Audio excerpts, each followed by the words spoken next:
छात्रों, पिछले लेक्चर में हम सौर ऊर्जा के बारे में बात कर रहे थे। तो उसमें पारंपरिक ऊर्जा स्रोतों की तुलना में सौर ऊर्जा के दो मुख्य लाभ हैं, वे निम्न हैं। यह कोयला तथा तेल की तरह वातावरण को प्रदूषित नहीं करता। यह प्राकृतिक रूप में विश्व के समस्त स्थानों में भरपूर मात्रा में पाया जाता है। इस प्रकार हम कह सकते हैं सौर ऊर्जा द्वारा हम प्रत्यक्ष व अप्रत्यक्ष रूप से सौर ऊर्जा प्राप्त कर सकते हैं, और जो कि एक डायग्राम में हम समझा सकते हैं, जो चित्र में दर्शाया गया है। सौर ऊर्जा का उपयोग प्रत्यक्ष उपयोग तापीय, प्रकाश वोल्टीय और प्रकाश रसायन। अप्रत्यक्ष उपयोग है जल शक्ति, पवन ऊर्जा, जैव ऊर्जा और समुद्रीय लहर ऊर्जा। ये एकीकृत सौर ऊर्जा के उपयोग हैं। सौर ऊर्जा प्रत्यक्ष रूप में हमारे जीवन में कई क्षेत्रों में उपयोगी सिद्ध हुई है।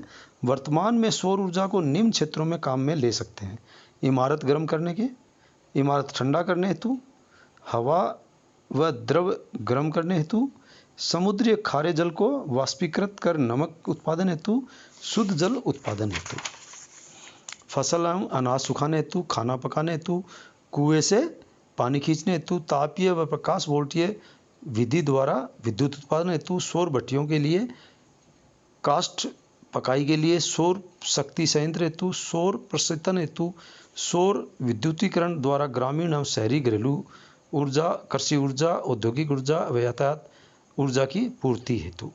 भारत में सौर ऊर्जा की व्यापक संभावनाओं का दोहन तापीय एवं प्रकाश वोल्टीय माध्यमों से किया जा रहा है। यह उल्लेखनीय है कि सूर्य की सहायता से चलने वाली 85 डिग्री सेंटीग्रेड क्षमता तक की जल तापन प्रणालियों की तकनीकी, आर्थिक, व्यावसायिकता,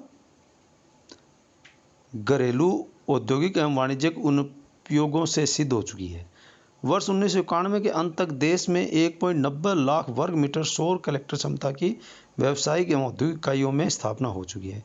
इस समय कई होटल, डेयरियों, कपड़ा मिलों, अस्पतालों और शैक्षणिक तथा अन्य संस्थाएं इन प्रणालियों और युक्तियों से अपनी गर्म जल संबंधी आवश्यकताएं पूरी कर रही हैं। सौर प्रकाश वोल्टीय सूर्य की किरणों को सीधे ही विद्युत धारा में परिवर्तित करने एवं सुविधाजनक एवं साफ सुथरी विधि है।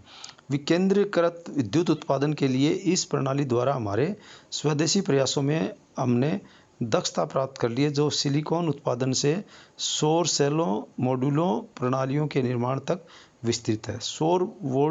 प्रकाश वोल्टीय प्रणालियाँ ऐसे दूर दराजों के क्षेत्रों में भिन्न उपयोग के लिए विद्युत उपलब्ध करने में काफ़ी उपयोगी सिद्ध हुई हैं, जहाँ परंपरागत विद्युत उत्पादन या परंपरागत विद्युत उपलब्ध नहीं है। अब हम दूसरा पवन ऊर्जा के बारे में बात करेंगे। पवन ऊर्जा हमारे जीवन में कई रूपों में उपयोग में आती है। मुख्यतः इसके दो भागों में बांटा जा सकता है। प्रथम पवन चक्की, जो कुएं में पानी खींचने के काम आती है।